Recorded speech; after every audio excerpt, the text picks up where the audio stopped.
guys, what's going on? Welcome to today's video. Today I want to talk to you about how to stay on track with your diet and nutrition while on vacation. Well, for many of us, we might diet up to a vacation. I dieted up to this vacation. I'm currently cruising through Alaska. So for a lot of us, actually getting to that vacation can be really scary. It seems like everything we just worked so hard for is going to fly right out the window the second we get here. So if you watched my How I Lost Weight Over the Last 17 Weeks video, I haven't named it yet, so that's probably not what it's called, you'll see a couple of my tips for setting yourself up to not erase all of your progress the first day of vacation. And then today we're going to talk a little bit more about how to stay on track while on vacation. So there are 4 things in particular that I think will help you stay on track. They help me. The first is flexible dieting, second, strength training, step count would be the third, and our fourth is doing active excursions. Let's talk about flexible dieting first. Basically, with flexible dieting, no foods are off limits, and that really helps when you're on vacation because you're not suddenly introduced to all of these foods that you were never allowed because they are bad for you, and now you have to continue to say no to them or try to prevent yourself from overeating them, which is what happens to most of us when something is completely taken away from us, especially for no particular reason, like allergies or, well, mostly allergies, intolerances, things like that. So the fact that I allow myself to eat whichever foods I want helps me understand that that food is always going to be there. I don't need to completely overdo it right now. So for this vacation, what I've been doing, I'm not tracking anything, I'm not counting anything. I'm trying to load my plate first with good food or traditionally healthy food like protein, some potatoes maybe as a carb source, some fruit. I don't typically eat a lot of fruit. So that first what I'm getting full off of isn't like breads and muffins and candy, things like that. And then I'm just eating to satiety. So whichever way that goes is which way it goes. I'm setting myself up with a good foundation because I'm starting with protein, making sure protein is there on my plate, which isn't really too hard. I like protein, so that's definitely not too hard for me. And then otherwise just not eating until I feel sick, just eating until I'm satiated, I guess would be the best way to put that. Make sure that you're enjoying all of the foods that you eat and not just eating to eat. That's going to really help you not eat too much and still feel good at the end of the day. Strength training and maintaining a strength training program also really helps me stay on track while on vacation. I do a lot of full body, high rep workouts, mostly because hotel gyms or cruise gyms don't have a lot of weights. The cruise right now doesn't have barbells. It has weights up to 75 pounds, I believe, though, which is really workable. So most of the strength training I've been doing has been probably on the low end 8 and on the high end 20 to 30. I don't prioritize ab work because I think that's a waste of time while on a vacation.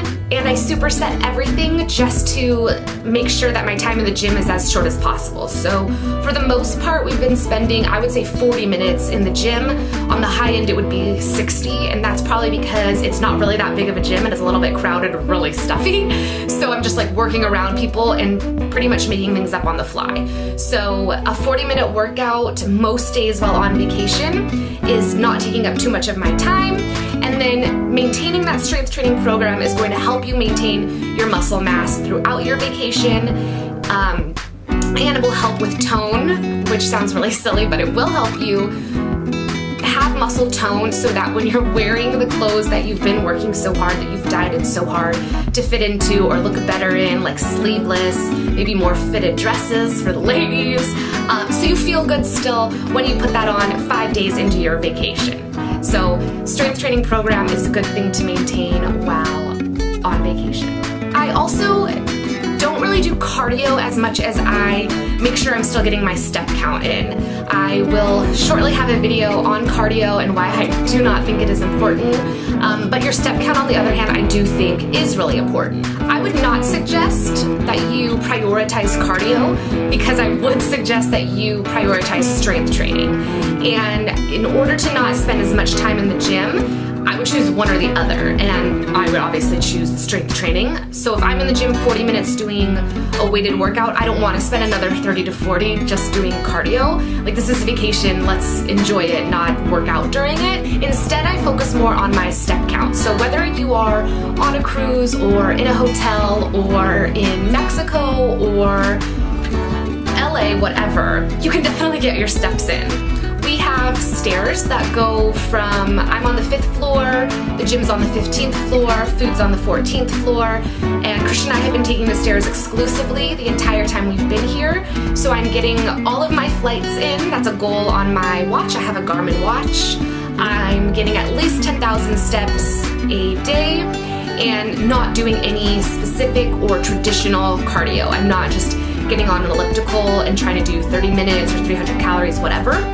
I just find that that would be a waste of my time. The strength training is going to be more bang for my buck. It's going to actually help me look better, not just burn calories. And I can get good enough cardio in by doing just by getting 10,000 steps in a day.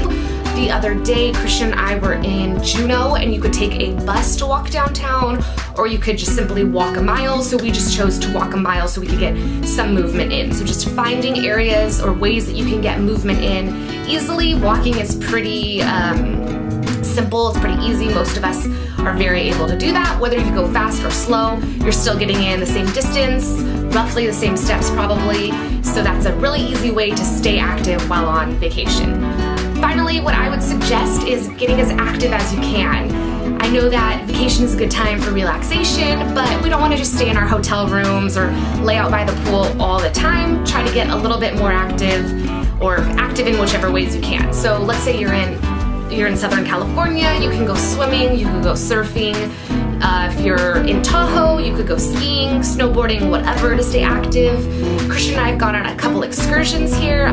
We went on 2 hikes that were really active, and then we did go whale watching, which was not so active, but that was the day that we made sure that we walked downtown, walked around downtown, and came back. So an easy way to stay on track is to just be active, explore, get out there, whether it's walking around a downtown or actually going on a hike.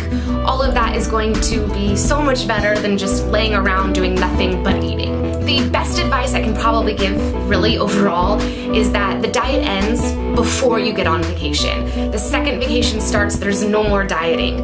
Vacations are for relaxation, enjoyment, like recharging, not for dieting.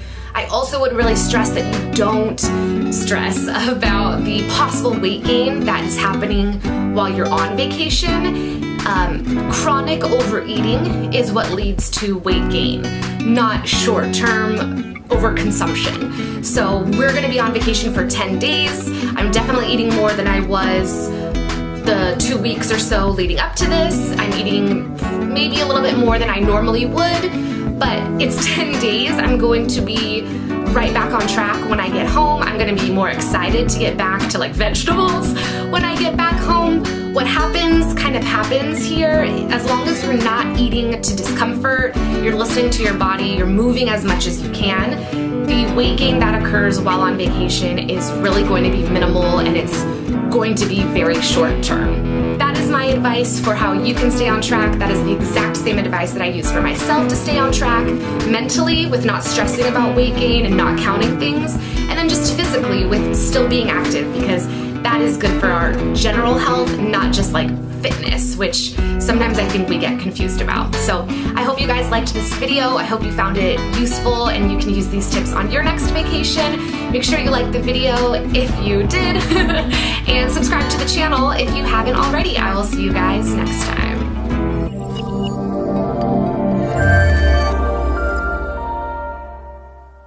How much do you hate taking the stairs everywhere we go?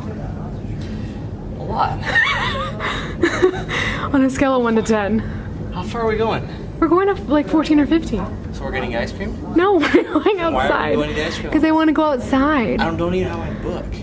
We're going to look at how fast we're going. We can go outside and... But why though? But scale of 1 to 10. Scale of 1 to 10 what? How much do you hate taking the stairs everywhere? 0. I love taking the stairs. That's why you're huffing and puffing? That's right. Scale of 1 to 10, how hard is it for you? Like a 6. Yeah, that's a modest